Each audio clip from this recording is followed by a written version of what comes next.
Aside from the risk of burns, firefighters face many, many dangers on the job. And Melissa Kowalski, CEO of the 100 Club of Arizona, joins us to talk about their new firefighter cancer prevention campaign. Welcome, Melissa. We're so happy you're here. Before we get into the new campaign, tell us about the 100 Club. The 100 Club is there to support our police and fire throughout the state of Arizona. Rather, if there's an injury or loss, we're there to be able to support. We're their backup. We also like to do as much as we can to prevent injury and loss as well. Well, speaking of injury, I was shocked to find out that firefighters face such a high risk of cancer and that it's more of a danger than the fires itself. Oh, it is such a risk for them, and actually 66% of the firefighters we lose on the job are because of cancer. It is such an epidemic for our firefighters, and we want to do as much as we can to prevent this loss. Talk about your new campaign.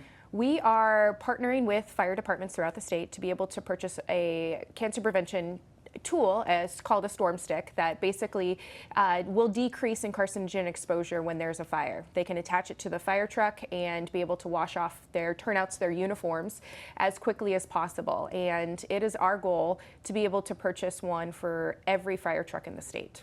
Okay, well, to that end, I want to let you guys hear from Captain Sasha Weller. He's with Scottsdale Fire, and he has a really excellent explanation of how this device can help his crews. Storm Stick's really a first line of defense for us in the decontamination for our firefighters. So this is a piece of equipment that sticks with the fire truck. It hooks directly to our fire truck.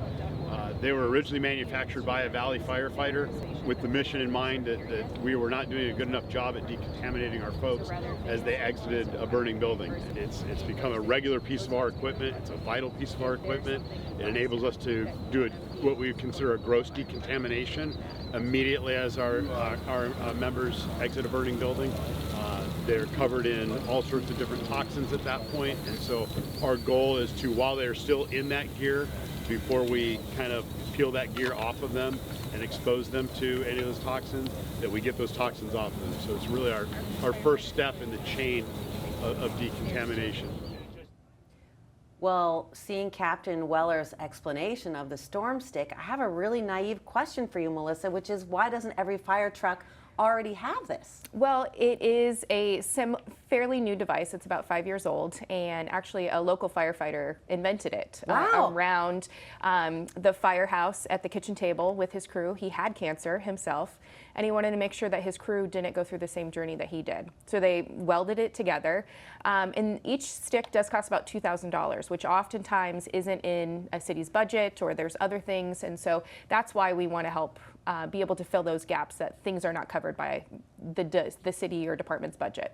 We want to see one of those on every truck, and I know you're off to a great start. You've had a big donation already. Yes, Valley Toyota donated $50,000, and Mary Carol Sheets Charitable Foundation donated $20,000. So we've raised $70,000 of our $700,000 goal to be able to purchase an additional one for everyone in this state. What can people do watching at home that want to make sure that firefighters do not face this danger? I mean, when it's so simple to decontaminate like that, and you can do it right on the truck, to think that it's just a matter of money, you know, stopping firefighters from being as safe as they can be. Yeah, a great way is to go to our website at 100club.org.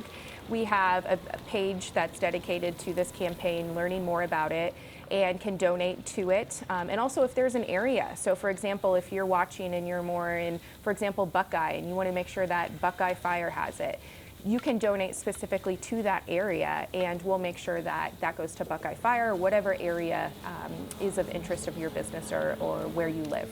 Melissa Kowalski, thank you so much for everything that you're doing, the 100 Club. If you guys want more information on how to donate, like Melissa said, maybe you want to donate to the firefighters in your community. Yeah. We're going to have all this information up on our website, which is cw7az.com. Thanks again so much. Thank you.